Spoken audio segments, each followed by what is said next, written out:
दोस्तों वीडियो बहुत बड़ा है। अगर आप पूरा वीडियो नहीं देखना चाहते तो इस बार वीडियो को आप कंटिन्यू जहाँ तक देखेंगे, अगली बार अगर आप वीडियो ये शुरू करते हैं तो ये वहीं से शुरू हो जाएगा। ठीक है।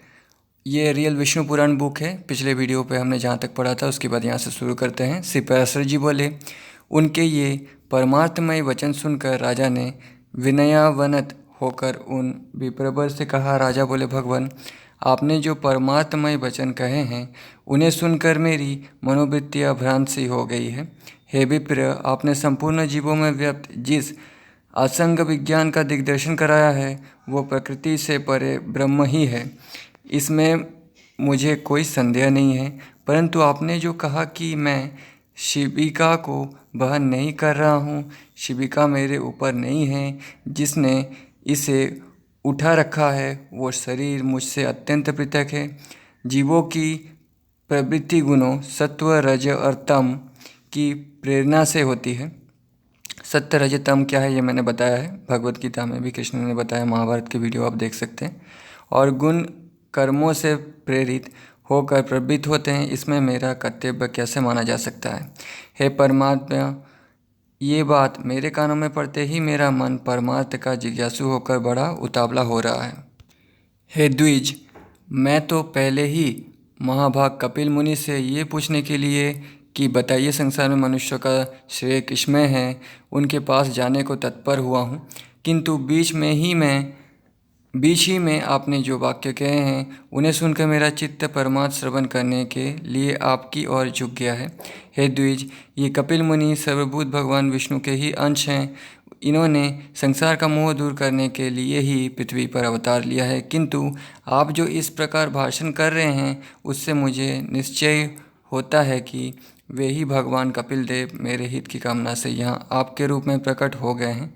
अतः हे द्विज, हमारा जो परम श्रेय हो वो आप मुझ विनीत से कहिए। हे प्रभु, आप संपूर्ण विज्ञान तरंगों के मानो समुद्र ही हैं। ब्राह्मण बोले, हे राजन, तुम श्रेय पूछना चाहते हो या परमार्थ? क्योंकि हे भूपते, श्रेय तो सब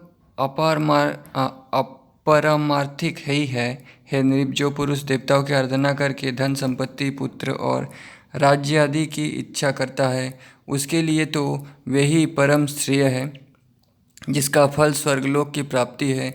वो यज्ञात्मक कर्म भी श्रेय है, किंतु प्रधान श्रेय तो उसके फल की इच्छा ना करने में ही है। अतः हे राजन, योग युक्त पुरुषों को प्रकृति आदि से अतीत उस आत्मा का ही ध्यान करना चाहिए, क्योंकि उस परमात्मा का संयोग रूप श्रेय ही वास्तविक श्रेय है। इस प्रकार श्रेय तो सैकड़ों हजारों प्रकार के अनेकों हैं, किंतु ये सब परमार्थ नहीं है। अब जो परमार्थ है सो सुनो। यदि धन ही परमार्थ है तो धर्म के लिए उसका त्याग क्यों किया जाता है, तथा इच्छित भोगों की प्राप्ति के लिए उसका व्यय क्यों किया जाता है? अतः वो परमार्थ नहीं है। हे नरेश्वर, यदि पुत्र को परमार्थ कहा जाए तो वो तो अन्य अपने पिता का परमार्थ भूत है, तथा उसका पिता भी दूसरे का पुत्र होने के कारण उस अपने पिता का परमार्थ होगा। अतः इस चराचर जगत में पिता का कार्य रूप पुत्र भी परमार्थ नहीं है, क्योंकि फिर तो सभी कारणों के कार्य परमार्थ हो जाएंगे। यदि संसार में राज्य आदि की प्राप्ति को परमार्थ कहा जाए तो ये कभी रहते हैं और कभी नहीं रहते। अतः परमार्थ भी आग मापाई हो जाएगा, इसलिए राज्यादि भी परमार्थ नहीं हो सकते। यदि ऋक यजु और साम रूप वेद त्रयी से संपन्न होने वाले यज्ञ कर्म परमार्थ मानते हो तो उसके विषय में मेरा ऐसा विचार है। हे नृप, जो वस्तु कारण रूपा मृत्तिका का कार्य होती है वो कारण की अनुगामिनी होने से मृत्तिका रूप ही हो जाती है। अतः जो क्रिया समित घृत और कुशा आदि नाशवान द्रव्यों से संपन्न होती है वो भी नाशवान ही होगी, किंतु परमार्थ को जो प्राज्ञ पुरुष अविनाशी बतलाते हैं और नाशवान द्रव्यों से निष्पन्न होने के कारण कर्म अथवा उनसे निष्पन्न होने वाले स्वर्गादि नाशवान ही है, इसमें संदेह नहीं। यदि फलाशा से रहित निष्काम कर्म को परमार्थ मानते हो तो वो तो मुक्ति रूप फल का साधन होने से साधन ही है, परमार्थ नहीं। यदि देहादि में आत्मा का पार्थक्य विचार कर उसके ध्यान करने को परमार्थ कहा जाए तो वो तो अनात्मा से आत्मा का भेद करने वाला है और परमार्थ में भेद है नहीं। अतः वो भी परमार्थ नहीं हो सकता। यदि परमात्मा और जीवात्मा के संयोग को परमार्थ कहे तो ऐसा कहना सर्वथा मिथ्या है, क्योंकि अन्य द्रव्य से अन्य द्रव्य की एकता कभी नहीं हो सकती। अतः हे राजन, निसंदेह ये सब श्रेय ही है, परमार्थ नहीं। अब जो परमार्थ वो मैं संक्षेप में सुनाता हूँ, जो परमार्थ है वो मैं सुनाता हूँ, श्रवण करो। आत्मा एक व्यापक, सम, शुद्ध, निर्गुण और प्रकृति से परे है। वो जन्म, बुद्धि आदि से रहित, सर्वव्यापी और अव्यय है। हे राजन, वो परम ज्ञानमय है। असत, नाम और जाति आदि से उस सर्वव्यापक का संयोग ना कभी हुआ, ना है और ना होगा। वो अपने और अन्य प्राणियों के शरीर में विद्यमान रहते हुए भी एक ही है। इस प्रकार जो विशेष ज्ञान है वही परमार्थ है।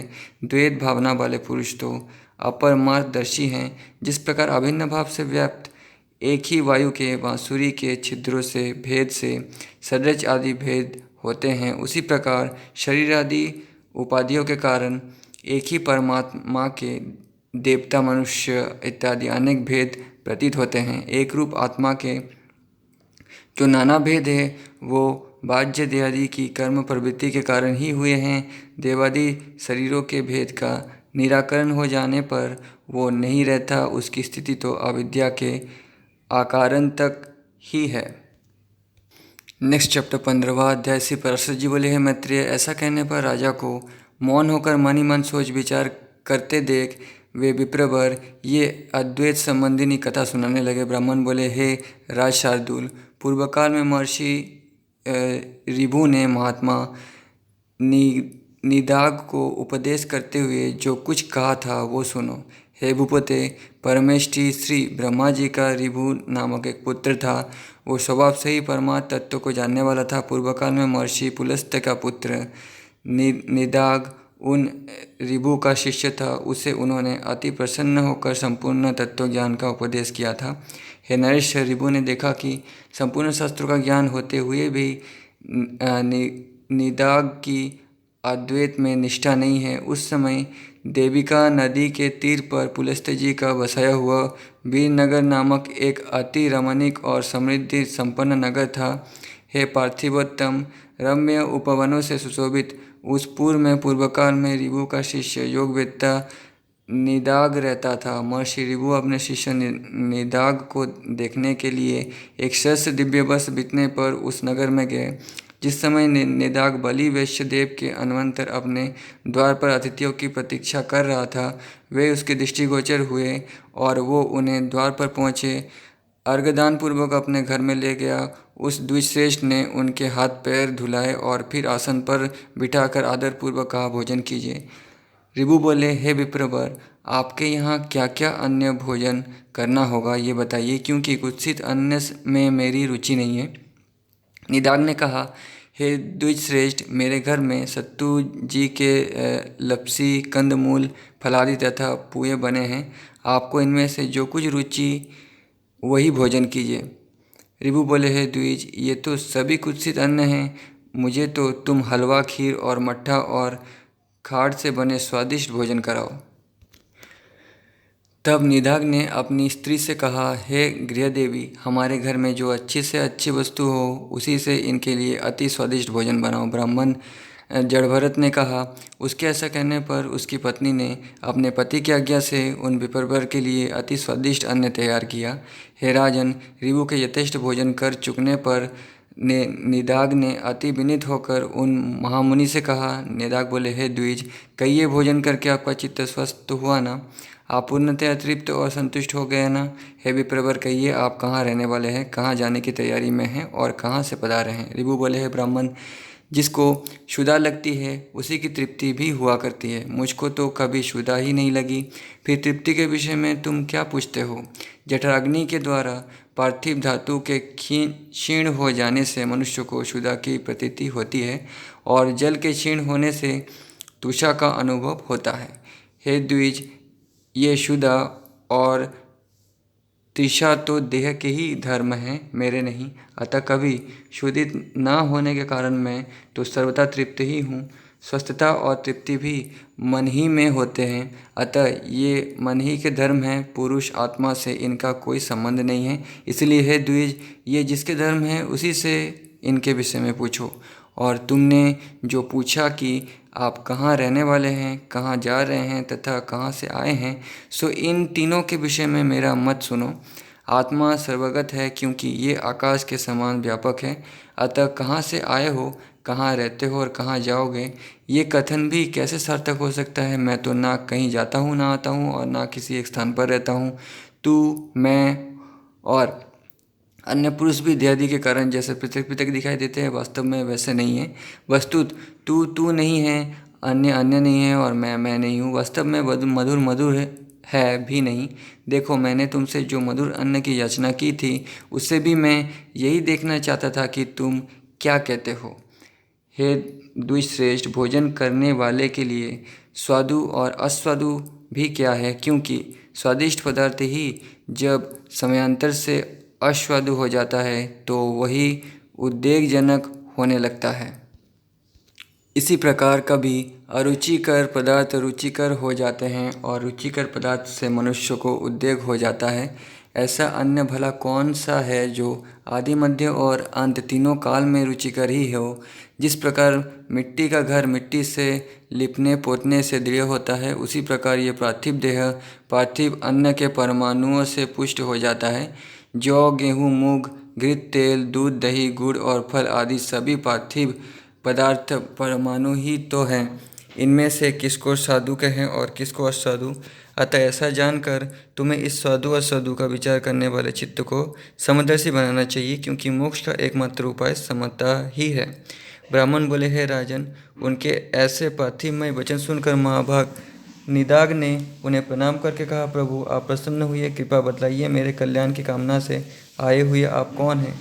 हे द्विज, आपके इन वचनों को सुनकर मेरा संपूर्ण मोह नष्ट हो गया है।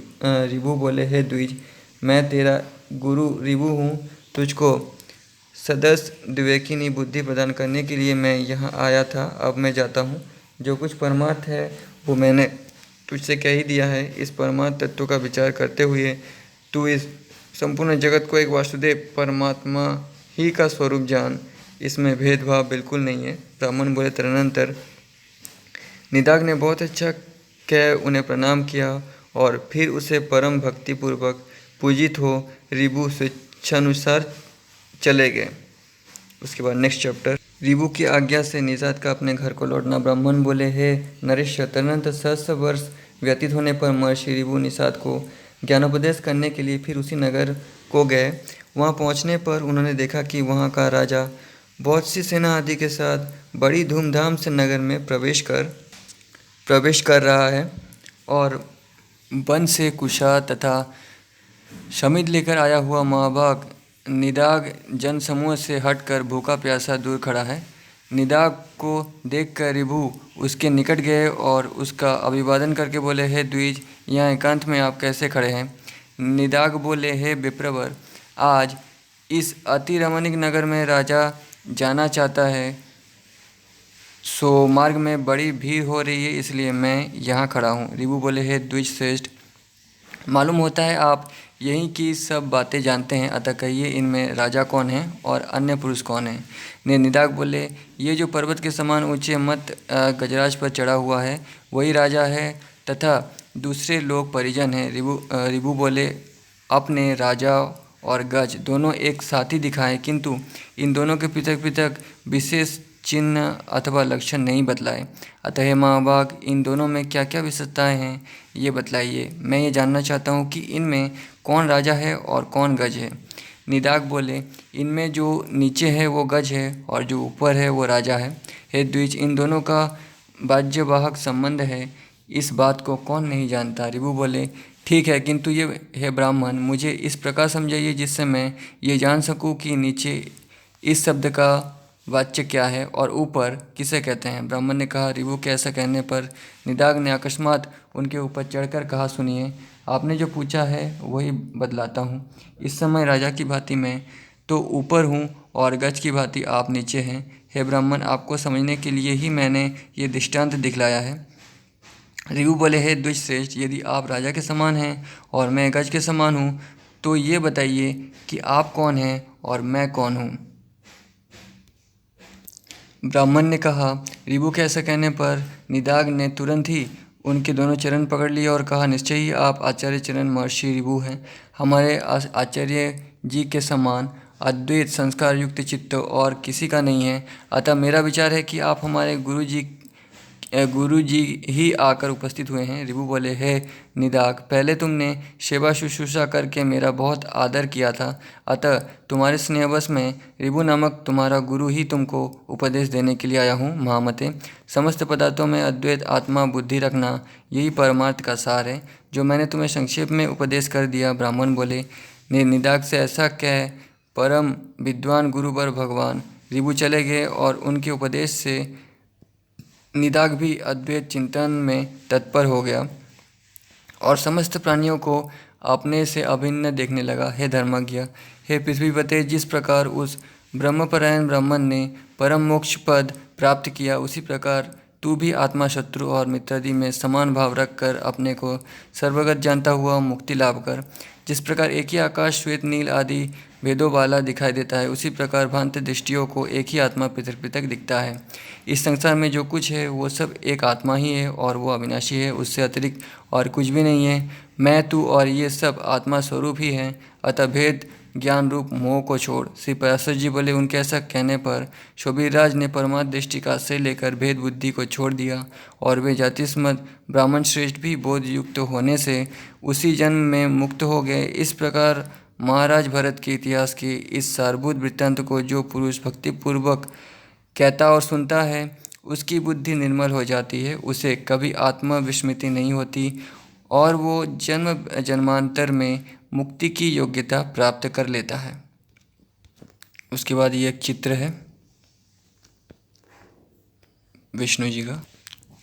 यह है तृतीयांश, पहला अध्याय। पहले 7 मनवंतरों के मनु, इंद्र, देवता, सप्तर्षि और मनुपुत्र का वर्णन। श्री मैत्री जी बोले, हे गुरुदेव, आपने पृथ्वी और समुद्र आदि की स्थिति तथा श्री मैत्री जी बोले, हे गुरुदेव, आपने पृथ्वी समुद्र आदि की स्थिति तथा सूर्य आदि ग्रहगण के संस्थान का मुझसे भली भांति अति विस्तार पूर्वक वर्णन किया। आपने देवता आदि ऋषियों की सृष्टि और चतुर्वर्ण त्रियक योनिगत जीवों की उत्पत्ति का भी वर्णन किया। ध्रुव और प्रहलाद के चरित्रों को भी आपने विस्तार पूर्वक सुना दिया। अतः हे गुरु, अब मैं आपके मुखारबिंद से संपूर्ण मनवंतर तथा इंद्र और देवताओं के सहित मनवंतरों के अधिपति समस्त मनुओं का वर्णन सुनना चाहता हूँ। तो ये देवता मनवंतर क्या है, मनुपुत्र कौन है, ये सब पूछ रहे हैं। श्री पराशर जी बोले, भूतकाल में जितने मनवंतर हुए हैं और तथा आगे भी जो जो होंगे, उन सब का मैं तुमसे क्रमशः वर्णन करता हूँ। दोस्तों, भगवत पुराण में भी मनवंतर के बारे में कहा गया है, यहाँ पे भी कहा गया है। आप जितना पुराण पढ़ेंगे उतना समझ सकते हैं आप। प्रथम मनु स्वयंभूप थे, उनके अनंतर क्रमशः सरोज, उत्तम, तामस, रेवत और चाक्षुष हुए। ये 6 मनु पूर्वकाल में हो चुके हैं। इस समय सूर्यपुत्र व्यवशत मनु है, जिनका ये 7वां मनवंतर वर्तमान है। कल्प के आदि में जिस स्वयंभू मनवंतर के विषय में मैंने कहा है, उसके देवता और सप्तर्षियों का तो मैं पहले ही यथावत वर्णन कर चुका हूँ। अब आगे मैं स्वरोचिस मनु के मनवंतराधिकारी देवता, ऋषि और मनुपुत्र का स्पष्टतया वर्णन करूँगा। है मैत्रेय, स्वरोचिस मनवंतर में पारावत और तुषितगण देवता थे। महाबली विपश्चित देवराज इंद्र थे। उज्ज, स्तंभ, प्राण, वाद, वृषभ, निरय और परिवान, ये उस समय सप्तर्षि थे तथा चैत्र और किमपुरुष आदि स्वरोचिस मनु के पुत्र थे। इस प्रकार तुमसे द्वितीय मनवंतर का वर्णन कर दिया। अब उत्तम मनवंतर का विवरण सुनो। हे ब्राह्मण, तीसरे मनवंतर में उत्तम नामक मनु और सुशांति नामक देवाधिपति इंद्र थे। उस समय सुधाम, सत्य, जप, प्रतर्दन और वशवर्ती, ये 5 12 देवताओं के गण थे तथा वशिष्ठ जी के 7 पुत्र सप्तर्षिगण और आज, परशु एवं दीप्त आदि उत्तम मनु के पुत्र थे। तामस मनवंतर में सुपर, हरि, सत्य और सुधि ये 4 देवताओं के वर्ग थे। मनवंतर के बारे में भविष्य पुराण में भी कहा है। भविष्य पुराण मैंने कंप्लीट कर दिया है, आप देख सकते हैं। और इनमें से प्रत्येक वर्ग में 27-27 देवगण थे। जो अश्वमेध यज्ञ वाला राजा शिवी इंद्र था तथा उस समय जो सप्तर्षिगण थे उनके नाम मुझसे सुनो। ज्योतिधामा, पृथु, काव्य, चित्र, अग्नि, वनक और पिबर ये उस मनवंतर के सप्तर्षि थे तथा नर, ख्याति, केतुरूप और जानुजंग आदि तामस मनु के महाबली पुत्र ही उस समय राजाधिकारी थे। हेमैत्र 5वें मनवंतर में रेवत नामक मनु और विभु नामक इंद्र हुए तथा उस समय जो देवगण हुए उसके नाम सुनो। इस मनवंतर में 14 देवताओं के अमिताभ, भूतरय, वैकुंठ और सुमिधा नामक गण थे। हे विप्र, इस रेवत मनवंतर में हिरण्यरोमा, वेदर्षि, ऊर्ध्वबाहु, वेदबाहु, सुदामा, पूजन्य और महामुनि ये 7 सप्तर्षि गण थे। जो 5वें मनवंतर है, हर मनवंतर में 4 युग होते हैं। हे मुनिसत्तम, उस समय रेवत मनु के महावीरशाली पुत्र बलबंधु, संभाव्य और सत्यक आदि राजा थे। हे मैत्रेय, स्वरचिस, उत्तम मानस और रेवत ये 4 मनु राजा प्रियव्रत के वंशधार कहे जाते हैं। राजर्षि प्रियव्रत ने तपस्या द्वारा भगवान विष्णु की आराधना करके अपने वंश में उत्पन्न हुए इन 4 मनवंतर राधिपों को प्राप्त किया था। छठे मनवंतर में चाक्षुष नामक मनु और मनोजब नामक इंद्र थे। उस समय जो देवगण थे उनके नाम सुनो। उस समय आप्य, प्रसूत, भव्य, पृथुक और लेख ये 5 प्रकार के महानुभाव देवगण वर्तमान थे और इनमें से प्रत्येक गण में 8-8 देवता थे। उस मनवंतर में सुमेधा, बीरजा, हाविष्मान, उत्तम, मधु, अतिनामा और सहिष्णु ये 7 सप्तर्षि थे तथा चक्षुष के अति बलवान पुत्र उरु, पुरु और शत्रुघ्न आदि राज्याधिकारी थे। हे विप्र, इस समय इस 7वें मनवंतर में सूर्य के पुत्र महातेजस्वी और बुद्धिमान सद्देवजी मनु हैं। हे महामुनि, इस मनवंतर में आदित्य, वसु और रुद्र आदि देवगण हैं तथा पुरंदर नामक इंद्र हैं। इस समय वशिष्ठ, काश्यप, अत्रि, जमदग्नि, गौतम, विश्वामित्र और भरद्वाज ये 7 सप्तर्षि हैं तथा व्यवस्वत मनु के इक्ष्वाकु, नृग, धृत, सयाति, नरिशंत, नाभाग, अरिष्ट, कुरुष और पिशंग ये अत्यंत लोक प्रसिद्ध और धर्मात्मा 9 पुत्र हैं। समस्त मनवंतरों में देव रूप से स्थित भगवान विष्णु की अनुपम और सत्य प्रधान शक्ति ही संसार की स्थिति में उसकी अधिष्ठात्री होती है। सबसे पहले स्वयंभू मनवंतर में मानस देव यज्ञ पुरुष उस विष्णु शक्ति के अंश से ही आकुति के गर्भ से उत्पन्न हुए थे।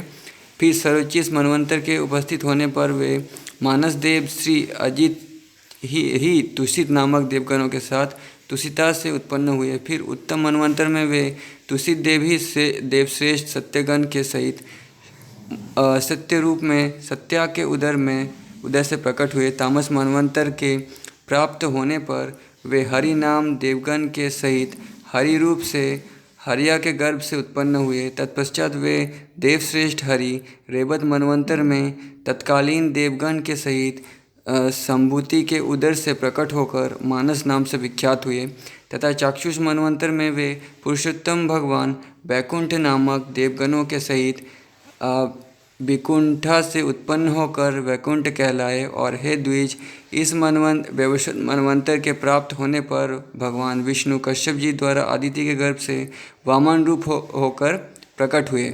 उन महात्मा वामन जी ने अपनी 3 डगों से संपूर्ण लोगों को जीतकर ये निष्कंटक त्रिलोकी इंद्र को दे दी थी। हे विप्र, इस प्रकार 7 मनवंतरों में भगवान की ये 7 मूर्तियाँ प्रकट हुई जिनसे भविष्य में संपूर्ण प्रजा की वृद्धि हुई। ये संपूर्ण विश्व उन परमात्मा की शक्ति से व्याप्त है, अतः वे विष्णु कहलाते हैं। क्योंकि विष धातु का अर्थ प्रवेश करना है। समस्त देवता, मनु, सप्तर्षि तथा मनुपुत्र और देवताओं के अधिपति इंद्रगण ये सब भगवान विष्णु की ही विभूतियाँ हैं। नेक्स्ट चैप्टर 7 मनवंतर के मनुपुत्र, देवता, इंद्र, सप्तर्षियों का वर्णन आगामी।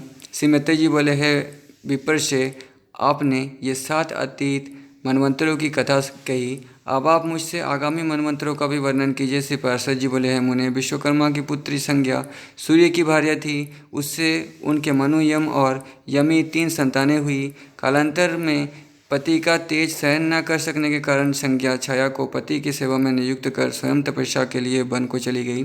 सूर्यदेव ने ये समझ कर कि यह संज्ञा ही है, छाया से शनैश्चर एक और मनु तथा तपति ये 3 संतानें उत्पन्न की। एक दिन जब छाया रूपिणी संज्ञा ने क्रोधित होकर अपने पुत्र के पक्षपात से यम को शाप दिया, तब सूर्य और यम को विदित हुआ कि ये तो कोई और है। तब छाया के द्वारा ही सारा रहस्य खुल जाने पर सूर्यदेव ने समाधि में स्थित होकर देखा कि संज्ञा घोड़ी का रूप धारण कर वन में तपस्या कर रही है। अतः उन्होंने भी अश्वरूप होकर उससे 2 अश्विनी कुमार और रेतस्राव के अनंतर ही रेवंत को उत्पन्न किया। अश्विनी कुमार जो देव हैं, जिनके पुत्र नकुल सहदेव थे महाभारत में, तो अश्विनी कुमार कैसे पैदा हुआ ये लिखा है। फिर भगवान सूर्य संज्ञा को अपने स्थान पर ले आए तथा विश्वकर्मा ने उनके तेज को शांत किया। तो इसी तरह सूर्यदेव के पुत्र अश्विनी कुमार थे। उन्होंने सूर्य को ब्रह्मयंत्र स्थान पर चढ़ाकर उनका तेज छाटा, किंतु वे उस अभूक्षण तेज का केवल अष्टमांश ही क्षीण कर सके। हे मुनीषोत्तम, सूर्य के जिस जाज्वल्यमान वैष्णव तेज को विश्वकर्मा ने छाटा था वो पृथ्वी पर गिरा। उस पृथ्वी पर गिरे हुए सूर्य तेज से ही विश्वकर्मा ने विष्णु भगवान का चक्र, शंकर का त्रिशूल, कुबेर का विमान, कार्तिकेय की शक्ति बनाई तथा अन्य देवताओं के भी जो शस्त्र थे उन्हें उससे पुष्ट किया। जिस छाया संज्ञा के पुत्र दूसरे मनु का ऊपर वर्णन कर चुका है, वो अपने अग्रज मनु का सवर्ण होने से सावर्णी कहलाया। हे महाभाग सुनो, अब मैं उसके इस सावर्णिक नाम 8वें मनवंतर का जो आगे होने वाला है वर्णन कर रहा हूँ। हे मैत्रेय, ये सावर्णी ही उस समय मनु होंगे तथा सुतप, अमिताभ और मुख्य गण देव होंगे। उन देवताओं का प्रत्येक गण 20-20 का समूह कहा जाता है। हे मुनीषोत्तम, अब मैं आगे होने वाले सप्तर्षि भी बतलाता हूँ। उस समय दीप्तिमान गालब, रामकृप, द्रोण पुत्र अश्वत्थामा, मेरे पुत्र वेदव्यास और 7वें ऋषिशृंग, तो पराशर के पुत्र वेदव्यास हैं। ये पराशर जी कह रहे हैं, इसलिए अपने पुत्र वेदव्यास ऐसा लिखा है। पराशर जी ने कैसे वेदव्यास को जन्म दिया ये महाभारत में लिखा हुआ है। महाभारत के मेरे वीडियोस भी देख सकते हैं आप। ये सप्तर्षि होंगे, मतलब कलयुग के अंत के समय में ये आने वाला यही लोग होंगे। तथा पाताल लोकवासी विरोचन के पुत्र बलि, श्री विष्णु भगवान की कृपा से तत्कालीन इंद्र और सावर्णी मनु के पुत्र बिरजा, उर्वरीवान और निर्मिक आदि तत्कालीन राजा होंगे। हे मुने, 90 मनु दक्ष सावर्णी होंगे। उनके समय पार, मारीचीगर्भ और सुधर्मा नामक 3 देव वर्ग होंगे, जिनमें से प्रत्येक वर्ग में 12-12 देवता होंगे। तथा हे द्विज, उनका नायक महापराक्रमी अद्भुत नामक इंद्र होगा। सवन, द्युतिमान, भव्य, वसु, मेधातिथि जो ज्योतिष्मान और 7वें सत्य, ये उस समय के सप्तर्षि होंगे। और धृतकेतु, दीप्तिकेतु, पंचहस्त, निरामय और पितुश्रवा आदि दक्ष सावर्णी मनु के पुत्र होंगे। हे मुने, 10वें मनु ब्रह्म सावर्णी होंगे। उनके समय सुदामा और विशुद्ध नामक 100 देवताओं के 2 गण होंगे। महाबलवान शांति उनका इंद्र होगा। तथा उस समय जो सप्तर्षिगण होंगे उनके नाम सुनो। उनके नाम हविष्यमान, सुकृत, सत्य, तमोमूर्ति, नाभाग, अप्रतिमोजा और सत्यकेतु हैं। उस समय ब्रह्म सावर्णी मनु के सुक्षेत्र, उत्तमोजा और भूरिसेन आदि 10 पुत्र पृथ्वी की रक्षा करेंगे। 11वां मनु धर्म सावर्णी होगा। उस समय होने वाले देवताओं के बिंगम, कामगम और निर्वाण रति नामक मुख्य गण होंगे। इनमें से प्रत्येक में 30-30 देवता होंगे और वृष नामक इंद्र होगा। उस समय होने वाले सप्तर्षियों के नाम निश्वर, अग्नितेजा, बपुष्मान, घृणी, अरुणी, हविष्यमान और अनघ है। तथा धर्म सावर्णी मनु के सर्वत्रग, सुधर्मा और देवानिक आदि पुत्र उस समय के राज्याधिकारी पृथ्वीपति होंगे। रुद्रपुत्र सावर्णी 12वां मनु होगा। उसके समय ऋतुधामा नामक इंद्र होगा तथा तत्कालीन देवताओं के नाम ये है, सुनो। हे द्विज, उस समय 10-10 देवताओं के रहित हरित, रोहित, सुमना, सुकर्मा और सुराप नामक 5 गण होंगे। तपस्वी सुतपा, तपोमूर्ति, तपोरति, तपोगृति, तपोद्युति तथा तपोधन, ये 7 देवर्षि होंगे, सप्तर्षि होंगे, सॉरी। अब मनु पुत्रों के नाम सुनो। उस समय उस मनु के देववान, उपदेव और देवश्रेष्ठ आदि महावीरशाली पुत्र तत्कालीन सम्राट होंगे। हे मुने, 13वां रुचि नामक मनु होगा। इस मनवंतर में शुत्रामा, शुकर्मा और सुधर्मा नामक देवगण होंगे। इनमें से प्रत्येक में 33-33 देवता रहेंगे तथा महाबलवान दिवस्वती उनका इंद्र होगा। निर्मोह, तत्वदर्शी, निष्कंप, निरुत्सुक, द्युतिमान, अव्यय और सुतपा, ये तत्कालीन सप्तर्षि होंगे। अब मनुपुत्र के नाम भी सुनो। उस मनवंतर में चित्रसेन और विचित्रा आदि मनुपुत्र राजा होंगे। हे मैत्रेय, 14वां मनु भौम होगा। उस समय सूचि नामक इंद्र और 5वां देवगण होंगे। उनके नाम सुनो। वे चाक्षुष, पवित्र, कनिष्ठ, भ्राजिक और वाचाविद्य नामक देवता हैं। तब तत्कालीन सप्तर्षियों के नाम भी सुनो। उस समय अग्निबाहु, सूचि, शुक्र, मागध, अग्निग्रह, युक्त और जीत, ये सप्तर्षि होंगे। अब मनुपुत्र के विषय में सुनो। हे मुनि शार्दूल, कहते हैं उस मनु के उरु और गंभीर बुद्धि आदि पुत्र होंगे जो राज्याधिकारी होकर पृथ्वी का पालन करेंगे। प्रत्येक चतुर्युग के अंत में वेदों का लोप हो जाता है। उस समय सप्तर्षिगण ही स्वर्गलोक में पृथ्वी में अवतीर्ण होकर उनका प्रचार करते हैं। प्रत्येक सतयुग के आदि में मनुष्यों की धर्म मर्यादा स्थापित करने के लिए स्मृति शास्त्र के रचयिता मनु का प्रादुर्भाव होता है और उस मनवंतर के अंत प्रयत्न तत्कालीन देवगण यज्ञ भागों को भोगते हैं और मनु के पुत्र और उनके वंशधर मनवंतर के अंत तक पृथ्वी का पालन करते रहते हैं। इस प्रकार मनु, सप्तर्षि, देवता, इंद्र और मनुपुत्र राजागण ये प्रत्येक मनवंतर के अधिकारी होते हैं। हे द्विज, इन 14 मनवंतर के बीत जाने पर एक सहस्त्र युग रहने वाला कल्प समाप्त हुआ कहा जाता है। हे साधु श्रेष्ठ, फिर इतने ही समय की रात्रि होती है।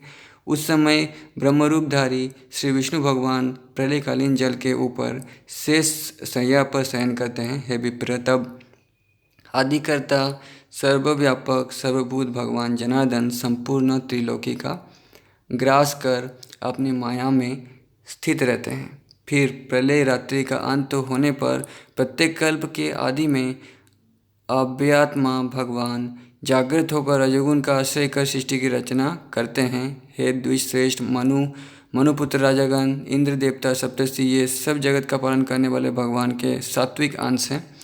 हे मैत्रेय, स्थिति कारक भगवान विष्णु चारों युगों में जिस प्रकार व्यवस्था करते हैं ये सुनो। समस्त प्राणियों के कल्याण में तत्पर वे सर्वभूतात्मा सतयुग में कपिल आदि रूप धारण कर परम ज्ञान का उपदेश करते हैं। त्रेतायुग में वे सर्वसम्मत प्रभु चक्रवर्ती भूपाल होकर दुष्टों का दमन करके त्रिलोकी की रक्षा करते हैं। तदनंतर भगवान विष्णु द्वापर युग में वे वेदव्यास रूप धारण कर एक वेदों के 4 विभाग करते हैं और सैकड़ों शाखाओं में बांटकर उसका बहुत विस्तार कर देते हैं। इस प्रकार द्वापर में वेदों का विस्तार कर कलयुग के अंत में भगवान कल्कि रूप धारण कर दुराचारी लोगों को सतमार्ग में प्रवृत्त करते हैं। इसी प्रकार अनंतात्मा प्रभु निरंतर इस संपूर्ण जगत के उत्पत्ति, पालन और नाश करते रहते हैं। इस संसार में ऐसी कोई वस्तु नहीं है जो उनसे भिन्न हो। तो भगवान कल की सतमार्ग में लोगों को लाते हैं। लेकिन सतमार्ग धर्म क्या है, ये ऐसा नहीं लिखा गया है, क्योंकि समय बदलने के साथ साथ धर्म भी बदलते हैं। ऐसा भविष्य पुराण अगर आप पढ़ेंगे तो पता चलेगा। यह लोक और परलोक में भूत, भविष्य और वर्तमान जितने भी पदार्थ हैं वे सब भगवान विष्णु से ही उत्पन्न हुए हैं। ये सब मैं तुमसे कह चुका हूँ। मैंने तुमसे संपूर्ण मनवंतरों और मनवंतराधिकारियों का वर्णन कर दिया है। कहो अब क्या सुनाऊँ। नेक्स्ट चैप्टर, चतुर्युगानुसार भिन्न भिन्न वेदव्यास के नाम और ब्रह्म ज्ञान के महात्मा का वर्णन। श्री मैत्री जी बोले, हैं भगवान, आपके कथन से मैं ये जान गया कि किस प्रकार यह संपूर्ण जगत विष्णु रूप है, विष्णु में ही स्थित है, विष्णु में ही उत्पन्न हुआ है और विष्णु से अतिरिक्त और कुछ भी नहीं है। अब मैं ये सुनना चाहता हूँ कि भगवान ने वेदव्यास रूप से युग युग में किस प्रकार वेदों का विभाग किया है। महामुनि है भगवान, जिस जिस युग में जो जो वेदव्यास हुए उनका तथा वेदों के संपूर्ण शाखा वेदों का आप मुझसे वर्णन कीजिए। श्री पराशर जी बोले हैं, मैत्रेय, वेद रूप वृक्ष के सहस्त्र शाखा भेद हैं, उनका विस्तार से वर्णन करने में तो कोई भी समर्थ नहीं है, अतः संक्षेप में सुनो। है महामुनि, प्रत्येक द्वापर युग में भगवान विष्णु वेदव्यास रूप से अवतीर्ण होते हैं। तो दोस्तों, भागवत पुराण में भी यही लिखा है कि भगवान विष्णु के बहुत सारे अवतार हैं, 24 अवतार हैं। उसमें वेद व्यास, बुद्ध अवतार, अर्जुन अवतार, बलराम अवतार, ये सब बोला गया है, इसलिए वेद व्यास को भी अवतार माना गया है। प्रत्येक द्वापर युग में भगवान विष्णु वेद व्यास रूप में अवतीर्ण होते हैं और संसार के कल्याण के लिए एक वेद के अनेक भेद कर देते हैं।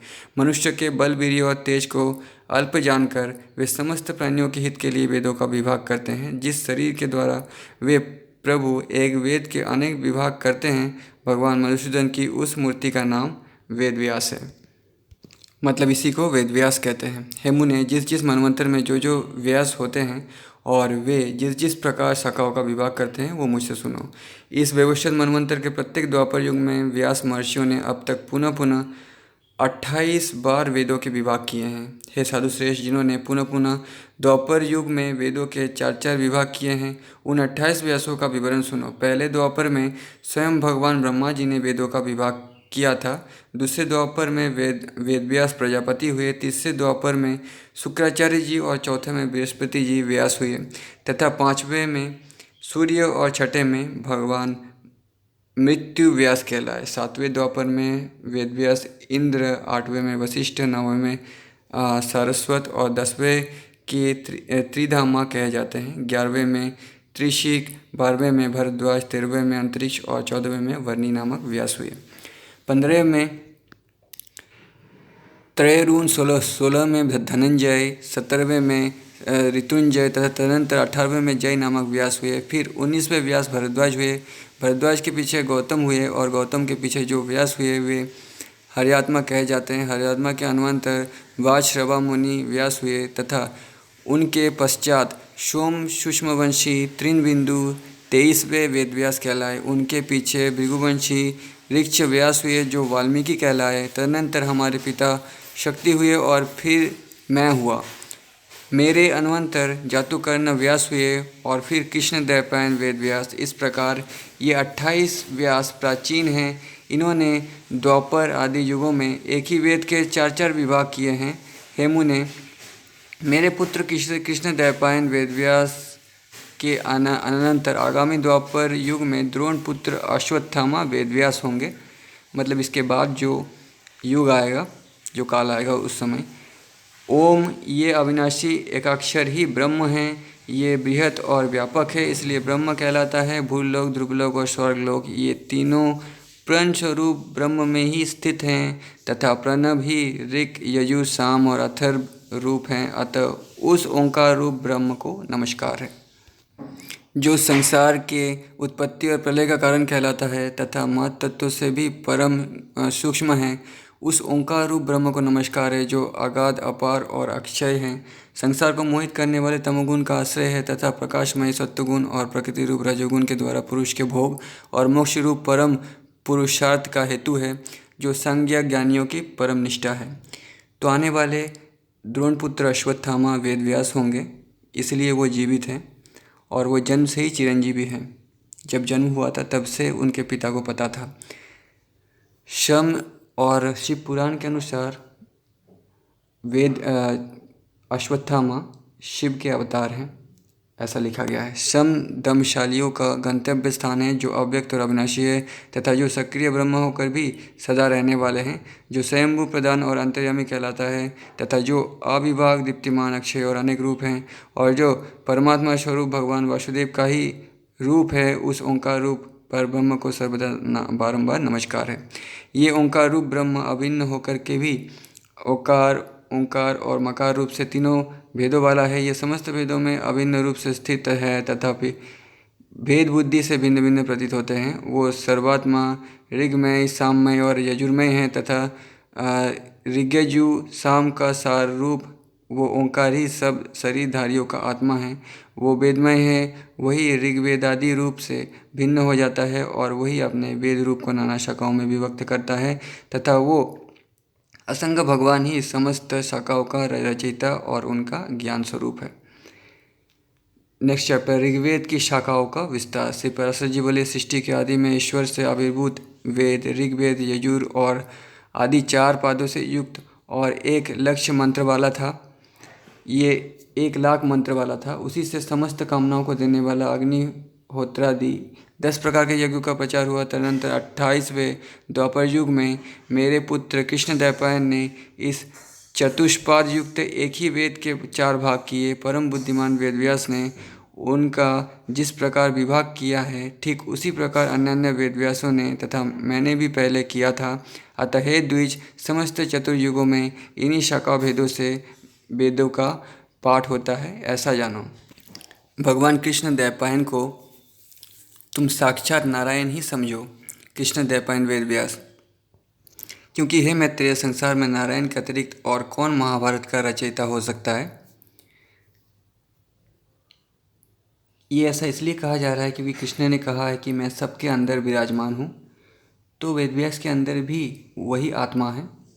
अंदर विराजमान हूँ का मतलब आत्मा है। तो उस आत्मा को जो अपने ध्यान से आत्मा का साक्षात्कार कर देता है, वो अवतार ही कहलाता है।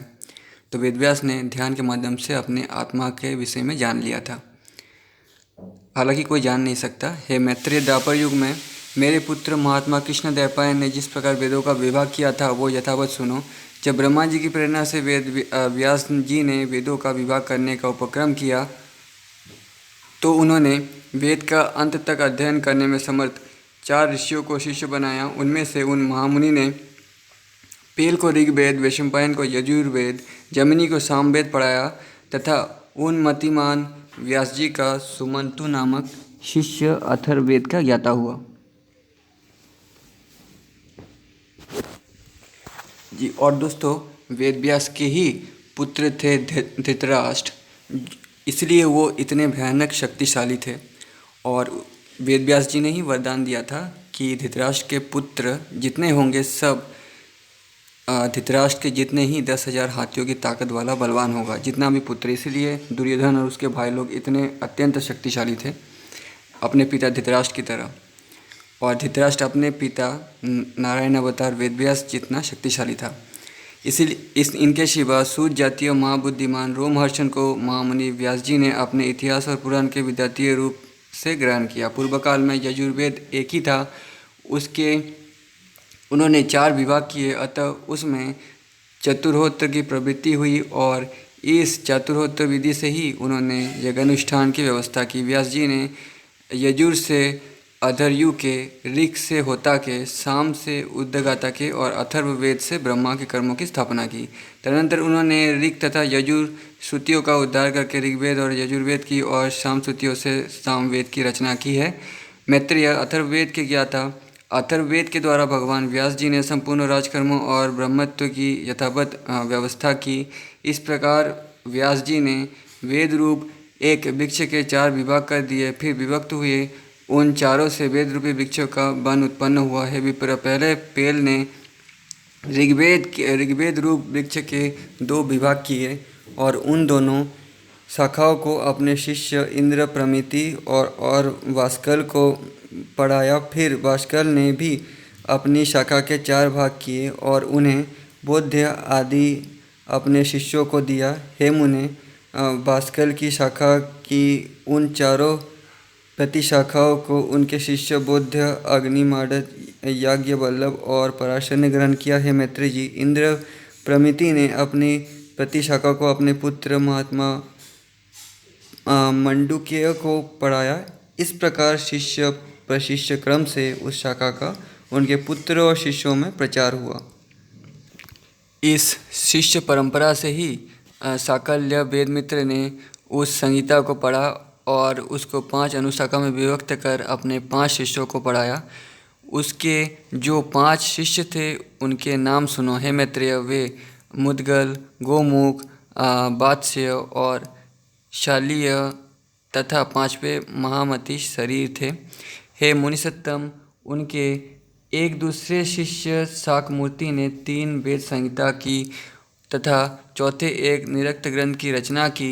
उन संहिताओं का अध्ययन करने वाले उनके शिष्य महामुनि कोंच, बेतालिक और बकाल थे तथा निरक्त का अध्ययन करने वाले एक चौथे शिष्य वेद वेतांग के पारगामी निरक्तकार हुए। इस प्रकार वेद रूप वृक्ष की प्रतिशाखाओं से अनुशाखा की उत्पत्ति हुई। हे द्विजोत्तम, भास्कर ने और भी 3 संहिताओं की रचना की।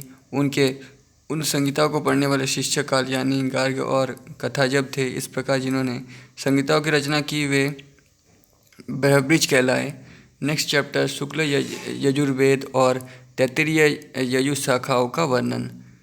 शुक्ल यजुर्वेद। श्री पराशर जी बोले, हैं महामते, व्यास जी के शिष्य वैशंपायन ने यजुर्वेद रूपी वृक्ष की 27 शाखाओं की रचना की और उन्हें अपने शिष्यों को पढ़ाया और शिष्यों ने भी क्रमशः ग्रहण किया। हे द्विज, उनका एक परम धार्मिक और सदैव गुरु सेवा में तत्पर रहने वाला शिष्य ब्रह्मराज का पुत्र याज्ञवल्क्य था। एक समय समस्त ऋषिगण ने मिलकर ये नियम किया कि जो कोई महामेरु पर स्थित हमारे इस समाज में सम्मिलित न होगा उसको 7 रात्रियों के भीतर ही ब्रह्म हत्या लगेगी। हे द्विज, इस प्रकार मुनियों ने पहले जिस समय को नियत किया था उसका केवल एक वैशंपायन ने ही अतिक्रमण कर दिया। इसके पश्चात उन्होंने प्रमादवश पैर से छुए हुए अपने भांजे की हत्या कर डाली तथा तब उन्होंने अपने शिष्यों से कहा, हे शिष्यगण, तुम सब लोग किसी प्रकार का विचार न करके मेरे लिए ब्रह्म हत्या को दूर करने वाला व्रत करो। तब याज्ञवल्क्य बोले, भगवान, ये सब ब्राह्मण अत्यंत निस्तेज हैं, इन्हें कष्ट देने की क्या आवश्यकता है। मैं अकेला ही इस व्रत का अनुष्ठान करूँगा। इससे गुरु वैशंपायन जी ने क्रोधित होकर महामुनि याज्ञवल्क्य से कहा, अरे ब्राह्मणों का अपमान करने वाले, तूने मुझसे जो कुछ पढ़ा है वो सब त्याग दे। तू इन समस्त द्विज श्रेष्ठों को निस्तेज बताता है। मुझे तुझ जैसे आज्ञा भंगकारी शिष्य से कोई प्रयोजन नहीं है। याज्ञवल्क्य ने कहा, हे द्विज, मैंने तो भक्तिवश आपसे ऐसा कहा था, मुझे भी आपसे कोई प्रयोजन नहीं है। लीजिए, मैंने आपसे जो कुछ पढ़ा है वो ये मौजूद है। श्री पराशर जी बोले, ऐसा कह महामुनि याज्ञवल्क्य जी ने रुधिर से यानी रक्त से भरा हुआ मूर्तिमान यजुर्वेद बमन करके उन्हें दे दिया और स्वेच्छानुसार चले गए। हे द्विज, याज्ञवल्क्य द्वारा बमन की हुई उन यजुश्रुतियों को अन्य शिष्यों ने तितर होकर ग्रहण कर लिया, इसलिए वे सब तैत्तिरीय कहलाए। हे मुनिषोत्तम, जिन विप्रगण ने गुरु की प्रेरणा से ब्रह्महत्या विनाशक व्रत का अनुष्ठान किया था, वे सब व्रताचरण के कारण यजुर शाखाध्यायी हुए। तदनंतर याज्ञवल्क्य ने भी यजुर्वेद की प्राप्ति की इच्छा से प्राणों का संशय कर संशय चित्त से सूर्य भगवान की स्तुति की। याज्ञवल्क्य जी बोले, अतुलित तेजस्वी मुक्ति के द्वार स्वरूप तथा वेद त्रय रूप तेज से संपन्न एवं ऋग यजुर तथा साम स्वरूप सविता देव को नमस्कार है, जो अग्नि और चंद्रमा रूप जगत के कारण और सुषुम्न नामक परम तेज को धारण करने वाले हैं। उन भगवान भास्कर को नमस्कार है। कला, काष्ठा, निमेष आदि काल ज्ञान के कारण तथा ध्यान करने योग्य पर ब्रह्म स्वरूप विष्णुमय श्री सूर्यदेव को नमस्कार है, जो अपने किरणों से चंद्रमा को घोषित करते हुए देवताओं को तथा स्वदारूप अमृत के पितृगण को तृप्त करते हैं। उन तृप्ति रूप सूर्यदेव को नमस्कार है, जो हिम, जल और उष्णता के कर्ता अर्थात शीत, वर्षा और ग्रीष्म आदि ऋतुओं के कारण है और जगत का पोषण करने वाले हैं। उन त्रिकाल मूर्ति विधाता भगवान सूर्य को नमस्कार है, जो जगतपति इस संपूर्ण जगत के अंधकार को दूर करते हैं। उन सत्व मूर्तिधारी विवस्वान को नमस्कार है, जिनके उचित उदित हुए बिना मनुष्य सत्कर्म में प्रवृत्त नहीं हो सकते और जल शुद्धि का कारण नहीं हो सकता। उन भास्वन देव को नमस्कार है, जिनके किरण समूहों का स्पर्श होकर लोक कर्मानुष्ठान के योग्य होता है। उन पवित्रता के कारण शुद्ध स्वरूप सूर्यदेव को नमस्कार है। भगवान सविता, सूर्य, भास्कर और विभूषण को नमस्कार है। देवता आदि समस्त भूतों के आदिभूत आदित्य देव को बारंबार नमस्कार है, जिनका तेजोमय रथ है, ध्वजाएं हैं, जिन्हें अमर अश्वगन वहन करते हैं तथा जो त्रिभुवन की प्रकाशित करने वाले नेत्र रूप हैं, उन सूर्यदेव को मैं बारंबार नमस्कार करता हूँ। इसी पर असर जी बोले, उनकी इस प्रकार स्तुति करने पर भगवान सूर्य अश्व रूप से प्रकट होकर बोले, तुम अपना अभिष्ट वर मांगो। तब याज्ञवल्क्य जी ने उन्हें प्रणाम करके कहा, आप मुझे उन यजुश्रुतियों का उपदेश कीजिए जिन्हें मेरे गुरु जी भी ना जानते हो। उनके ऐसा कहने पर भगवान सूर्य ने उन्हें आयतयाम नामक यजुश्रुतियों का उपदेश दिया जिन्हें उनके गुरु वैशंपायन जी भी नहीं जानते थे। हे द्विजोत्तम, उन श्रुतियों को जिन ब्राह्मणों ने पढ़ा था वे बाजी नाम से विख्यात हुए, क्योंकि उनका उपदेश करते समय सूर्य भी अश्वरूप हो गए थे। हे महाभाग, उन बाजी श्रुतियों की काव्य आदि 15 शाखाएँ हैं। वे सब शाखाएँ महर्षि याज्ञवल्क्य की प्रवृत्त की हुई कही जाती हैं। तो उसके बाद जितने भी यजुर्वेद हैं सब महर्षि याज्ञवल्क्य जी की ही लिखी हुई है, जो सूर्य जी ने कहा था। ठीक है, इसलिए कन्फ्यूजन की ज़रूरत नहीं है। कुछ लोग कहते हैं कि ये कृष्ण यजुर्वेद हैं या महर्षि याज्ञवल्क्य की, तो महर्षि याज्ञवल्क्य की ही है। उसके बाद यही फेमस हुआ ना। सामवेद की शाखा 18 पुराण और 14 विद्याओं के विभाग का वर्णन। श्री पराशर जी बोले, हे मैत्रेय, जिस क्रम से वेदव्यास जी के शिष्य जैमिनी ने सामवेद की शाखाओं का विभाग किया था वो मुझसे सुनो। जैमिनी का पुत्र सुमंतु था और उसका पुत्र सुकर्मा हुआ। उन दोनों महामती पुत्र पौत्रों ने सामवेद की एक एक शाखा का अध्ययन किया। तदनंतर सुमंतु के पुत्र सुकर्मा ने अपनी सामवेद संहिता के एक सहस्त्र शाखा वेद किए और हे द्विजोत्तम, उन्हें उसके कौशल्य, हिरण्यनाभ तथा पौसिंजी नामक 2 महाव्रती शिष्यों ने ग्रहण किया। हिरण्यनाभ के 500 शिष्य थे जो उद्दीप्य सामक कहलाए। इसी प्रकार जिन अन्य द्विजोत्तमों ने इतनी ही संहिता हिरण्यनाभ से और ग्रहण की, उन्हें पंडित जन पंचसांगप कहते हैं। पौष्पिंजी के शिष्य लोकाक्षी, नौधमी, कक्षीबान और लांगली थे। उनके शिष्य प्रशिष्यों ने अपनी अपनी संहिताओं के विभाग करके उन्हें बहुत बढ़ा दिया। महामुनि कृति नामक हिरण्यनाभ के एक और शिष्य ने अपने शिष्यों को सामवेद की 24 संहिताएं पढ़ाई। फिर उन्होंने भी इस सामवेद की शाखाओं द्वारा खूब विस्तार किया। अब मैं अथर्ववेद की संहिताओं के समुच्चय का वर्णन करता हूँ। अथर्ववेद को सर्वप्रथम अमित तेजोमय सुमंत मुनि ने अपने शिष्य कबंध को पढ़ाया था। फिर कबंध ने उसके 2 भाग कर उन्हें देवदर्श और पथ्य नामक अपने शिष्यों को दिया। हे द्विजोत्तम, देवदर्शा ने शिष्य मेद, ब्रह्मबली और शुल्कायनी और पिप्ललाद थे। हे द्विज, पथ्य के भी जवाली, कुमुदादि और शौनक नामक 3 शिष्य थे जिन्होंने संहिताओं का विभाग किया। शौनक ने भी अपनी संहिता के 2 विभाग करके उनमें से एक बब्रू को तथा दूसरे सेदम्बक नामक अपने शिष्यों को दी। सेदम्ब से पढ़कर मुंजिकेश ने अपनी संहिता के पहले 2 और फिर 3 इस प्रकार 5 विभाग किए। नक्षत्र कल्प, वेद कल्प, संगीता कल्प, अंगिरास कल्प, शांति कल्प। उनके रचे हुए ये 5 विकल्प अथर्ववेद संहिताओं में सर्वश्रेष्ठ हैं। तदनंतर पुराणार्थ विशारद वेदव्यास जी ने आख्यान, उपाख्यान, गाथा और कल्पशुद्धि के सहित पुराण संहिता की रचना की। रोमहर्षण सूद व्यास जी के प्रसिद्ध शिष्य थे। महामती व्यास जी ने उन्हें पुराण संहिता के अध्ययन कराया। उन सूद जी के सुमति, अग्निवर्च, मित्रायु, साम्पायन, अकृतवर्ण और सावर्णी ये 6 शिष्य थे। काश्यप गोत्रीय, अकृतवर्ण, सावर्णी और साम्पायन ये तीनों संहिता करता हैं। उन तीनों संहिताओं के आधार एक रोमहर्षण जी की संहिता है। हे मुने, इन चारों संहिताओं के सारभूत मैंने यह विष्णु पुराण संहिता बनाई है। पुराणज्ञ पुरुष कुल 18 पुराण बतलाते हैं। उन सब में प्राचीनतम ब्रह्म पुराण है, सबसे पुराना ब्रह्म पुराण है। और मत्स्य पुराण वेदव्यास की लिखी हुई पहली पुराण है।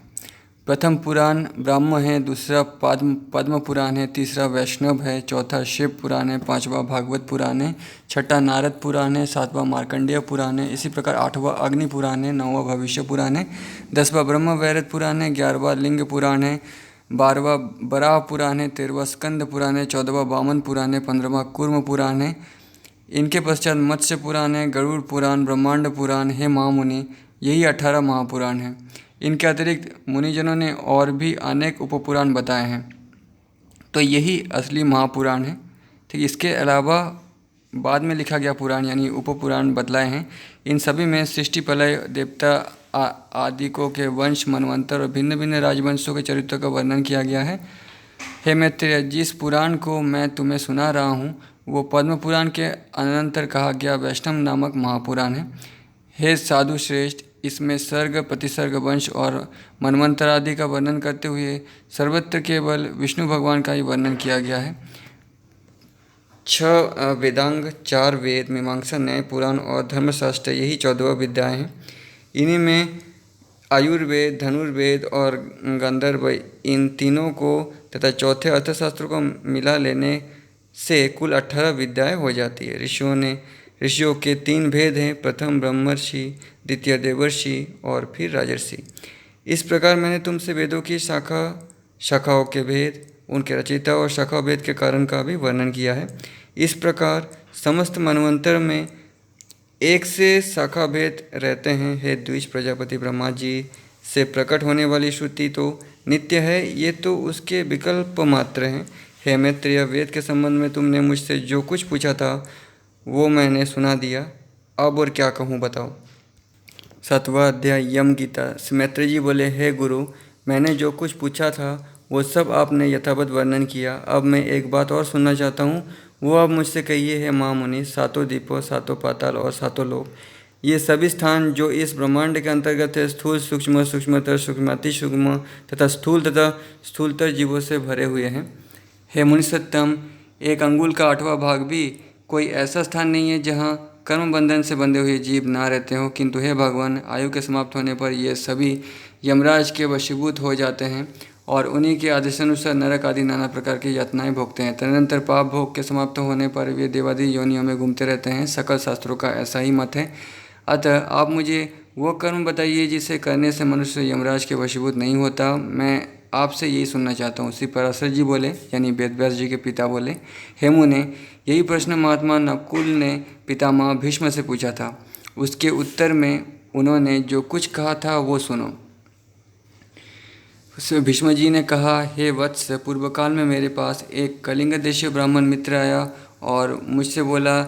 मेरे पूछने पर एक जातिस्मत मुनि ने बतलाया था कि ये सब बातें अमुक अमुक प्रकार की होंगी। हे वत्स, उस बुद्धिमान ने जो जो बातें जिस जिस प्रकार होने को कही थी वो सब जो कि तो हुई। इस प्रकार उसमें श्रद्धा हो जाने से मैंने उससे फिर कुछ और भी प्रश्न किए और उनके उत्तर में उस द्विश्रेष्ठ ने जो जो बातें बतलाई उसके विपरीत मैंने कभी कुछ नहीं देखा। एक दिन जो बात तुम मुझसे पूछते हो वही मैंने उस कलिंग ब्राह्मण से पूछी। उस समय उसने उस मुनि के वचनों को याद करके कहा कि उस जातिस्मर ब्राह्मण ने यम और उनके दूतों के बीच में जो संवाद हुआ था वो अति गूढ़ रहस्य मुझे सुनाया था, वही मैं तुमसे कहता हूँ।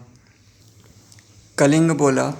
अपने अनुचरों को हाथ में पाश लिए देखकर यमराज ने उसके कान में कहा, भगवान मधुसूदन के शरणागत व्यक्तियों को छोड़ देना, क्योंकि वे वैष्णवों से अतिरिक्त और सब मनुष्यों का ही स्वामी हैं। देव पूज्य विधाता ने मुझे यम नाम से लोगों के पाप पुण्य का विचार करने के लिए नियुक्त किया है।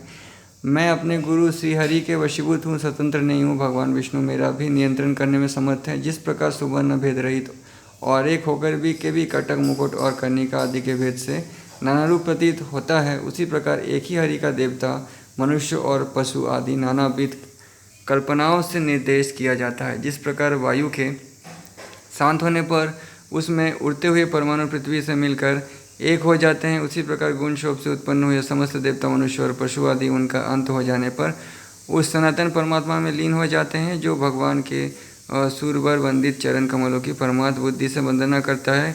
कृताहुति से प्रज्वलित अग्नि के समान समस्त पाप बंधन से युक्त हुए उस पुरुष को तुम दूर ही से छोड़कर निकल जाना। यमराज के ऐसा वचन सुनकर पार्षद यमदूत ने उनसे पूछा, प्रभु, सबके विधाता भगवान श्रीहरि का भक्त कैसा होता है? ये आप मुझे कहिए।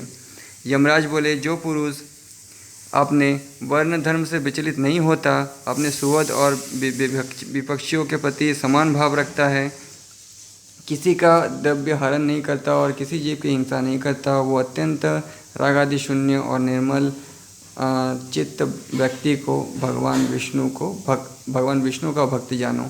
जिस निर्मल मति का चित्त कल्प स्वरूप मल से मलिन नहीं हुआ और जिसने अपने हृदय में श्री जनार्दन को बसाया हुआ है, उस मनुष्य को भगवान अति भक्त समझो। यानी जो हर मनुष्य को समान रूप से देखता है, पॉजिटिव नेगेटिव के ऊपर उठ चुका है, अच्छा बुरा के ऊपर उठ चुका है, जो अपने मन में ऐसा विचार नहीं लाता। ठीक है, इसका डिटेल वर्णन आपको शायद गीता में मिलेगा, लेकिन ये तो यमराज का कहा हुआ वचन है।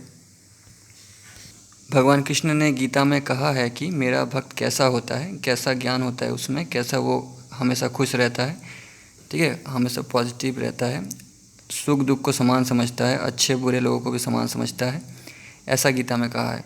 तो कृष्ण की बात पे ही ज़्यादा विश्वास करना चाहिए। यहाँ पे यमराज शायद वो भी तो शायद भक्ति ही होंगे नारायण के, जो एकांत में पड़े हुए दूसरे के सोने को देखकर भी उसे अपनी बुद्धि द्वारा तृण के समान समझता है और निरंतर भगवान का अनन्य भाव से चिंतन करता है, उस नरश्रेष्ठ को विष्णु का भक्त समझो।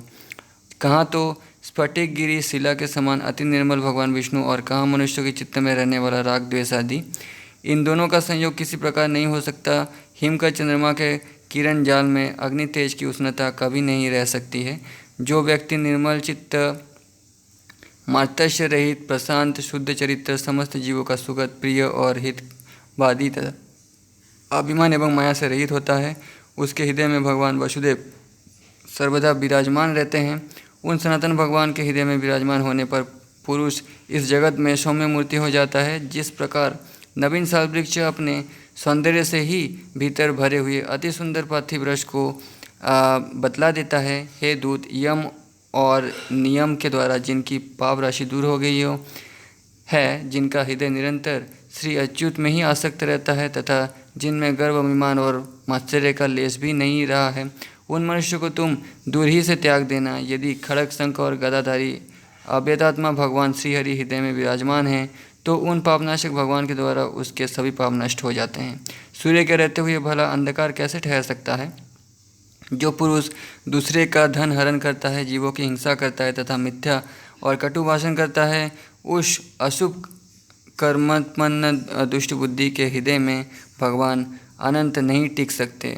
जो कुमति दूसरे के वैभव को नहीं देख सकता, जो दूसरे की निंदा करता है, मधुजनों का अपकार करता है तथा संपन्न होकर के भी ना तो भगवान श्री विष्णु भगवान की पूजा करता है और ना उनके भक्तों को दान ही देता है, उस अधम के हृदय में श्री जनार्दन का निवास कभी नहीं हो सकता।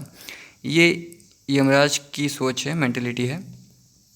जो दुष्ट बुद्धि अपने परम सुखद बंधु बांधव, स्त्री, पुत्र, कन्या, पिता और भित्रवर्ग के प्रति अर्थ तृष्णा प्रकट करता है, उस पापाचारी को भगवान का भक्त मत समझो। जो दुर्बुद्धि पुरुष असत कर्मों में लगा रहता है, नीच पुरुष के आचार और उन्नति के संग में उन्मत्त रहता है तथा नित्य प्रति पापमय कर्म बंधन में ही बनता जाता है, वो मनुष्य रूप पशु ही है। वो भगवान वसुदेव का भक्त नहीं हो सकता। ये सकल प्रपंच और मैं एक परम पुरुष परमेश्वर वसुदेव ही है। हृदय में भगवान अनंत के स्थित होने से जिनकी ऐसी स्थिर बुद्धि हो जाती है, यानी बुद्धि अपडेट हो जाती है, उन्हें तुम दूरी से छोड़कर चले जाना। हे कमल नयन, हे वासुदेव विष्णु, हे अच्युत, हे शंख चक्रपाणे, आप हमें शरण दीजिए। जो लोग इस प्रकार पुकारते हो, उन निष्पाप व्यक्तियों को तुम दूर से ही त्याग देना। जिस पुरुष श्रेष्ठ के अंतकरण में वे अद्वैतात्मा भगवान विराजते हैं, उसका जहाँ तक दृष्टिपात होता है, वहाँ तक भगवान के चक्र के प्रभाव से अपने बलवीर्य नष्ट हो जाने के कारण तुम्हारी अथवा मेरी गति नहीं हो सकती। वो महापुरुष तो वैकुंठ आदि लोकों का पात्र है। कालिंग बोला, हे कुरुवर, अपने दूत को शिक्षा देने के लिए सूर्यपुत्र धर्मराज ने उससे इस प्रकार कहा, मुझसे ये प्रसंग उस ज्योतिष्मत मुनि ने कहा था और मैंने ये संपूर्ण कथा तुमको सुना दिया। श्री भीष्म पितामह बोले, हे नकुल, पूर्व काल में कलिंग देश से आए हुए उस महात्मा ब्राह्मण ने प्रसन्न होकर मुझे ये सब विषय बताया था।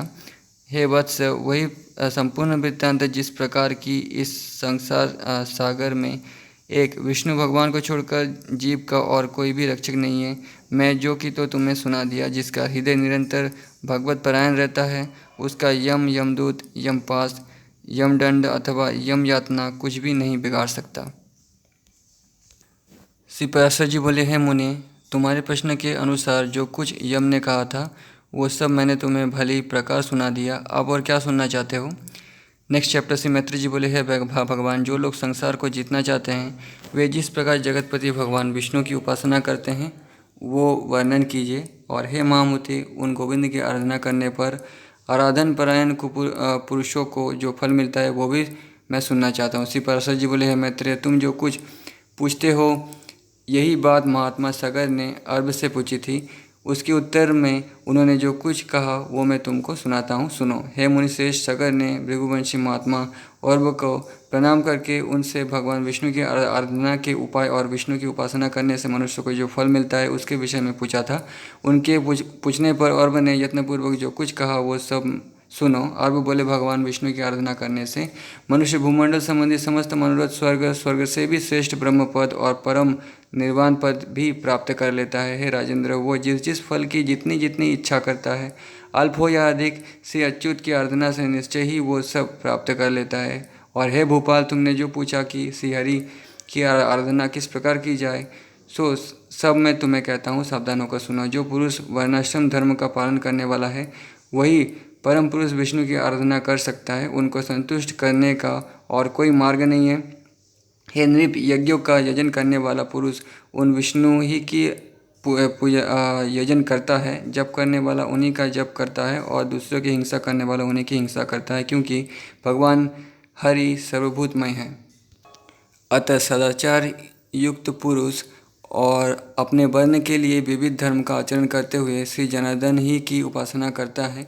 हे पृथ्वीपते, ब्राह्मण, क्षत्रिय, वैश्य और शूद्र अपने अपने धर्म का पालन करते हुए ही विष्णु की आराधना करते और अन्य प्रकार से नहीं।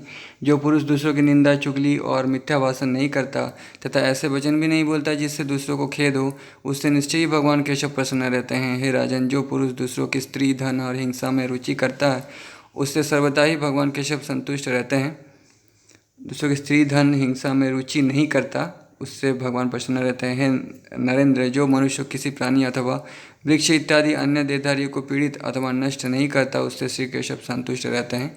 जो पुरुष देवता, ब्राह्मण और गुरुजनों की सेवा में सदा तत्पर रहता है, हे नरेश्वर, उससे गोविंद सदा प्रसन्न रहते हैं। जो व्यक्ति स्वयं अपने और अपने पुत्र के समान ही समस्त प्राणियों का भी हित चिंतक होता है वो सुगमता से ही श्रीहरि को प्रसन्न कर लेता है। नृप, जिसका चित्त रागादि दोषों से दूषित नहीं है उस विशुद्ध चित्त पुरुष से भगवान विष्णु सदा संतुष्ट रहते हैं। नृप, श्रेष्ठ शास्त्रों में जो जो वर्णाश्रम धर्म कहे हैं उनका ही आचरण करके पुरुष विष्णु की आराधना कर सकता है और किसी प्रकार नहीं। सगर बोले, हे द्विज श्रेष्ठ, अब मैं संपूर्ण वन धर्म और आश्रम धर्म को सुनना चाहता हूँ, कृपा करके वर्णन कीजिए।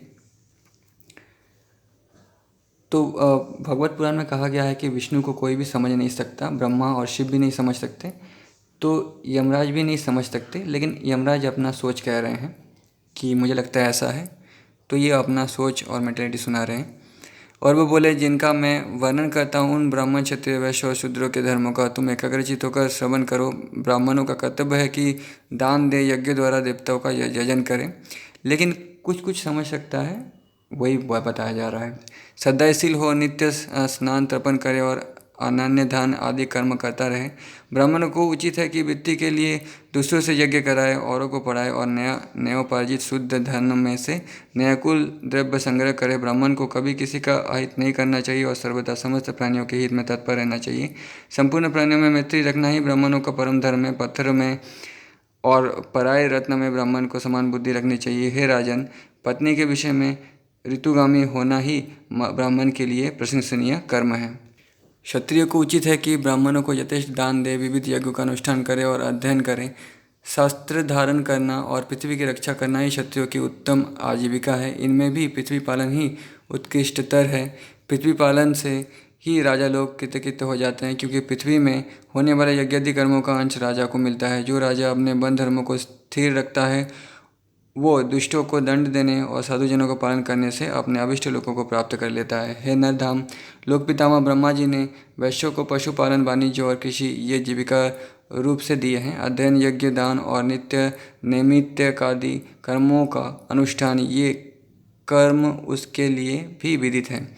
शूद्र का कर्तव्य यही है कि द्विजातियों की प्रयोजन सिद्धि के लिए कर्म करे और उसी से अपना पालन पोषण करे, अथवा वस्तुओं के लेन देन बेचने अथवा कारीगरों के कामों में निर्वाह करे। अति नम्रता, शौच, निष्कपट, स्वामी सेवा, मंत्रहीन यज्ञ, अस्तेय, सत्संग और ब्राह्मणों की रक्षा करना ये शूद्र के प्रधान कर्म हैं। हे राजन, शूद्र को भी उचित है कि दान दे, बलि, वैश्यदेव अथवा नमस्कार आदि अल्प यज्ञों का अनुष्ठान करे, पितृ श्राद्ध आदि कर्म करे, अपने आश्रित कुटुंबियों के भरण पोषण के लिए सफल बनने से द्रव्य संग्रह करे और ऋतुकाल में अपनी ही स्त्री से प्रसंग करे। हे नरेश्वर, इनके अतिरिक्त समस्त प्राणियों पर दया, सहनशीलता, अमानिता, सत्य, शौच, अधिक परिश्रम न करना, मंगलाचरण, प्रियवादिता, मैत्री, निष्कामता, कृपणता और किसी के दोष ना देखना ये समस्त वर्णों के सामान्य गुण हैं। सब वर्णों के सामान्य लक्षण इसी प्रकार है। अब इन ब्रह्मादि चारों वर्णों के आप धर्म और गुणों का श्रवण करो। आपत्ति के समय ब्राह्मणों को क्षत्रिय वैश्य वर्णों की वृत्ति अवलंबन करना चाहिए तथा क्षत्रियों को केवल वैश्य वृत्ति का ही आश्रय लेना चाहिए। ये दोनों शूद्र का कर्म, सेवा आदि कभी न करें।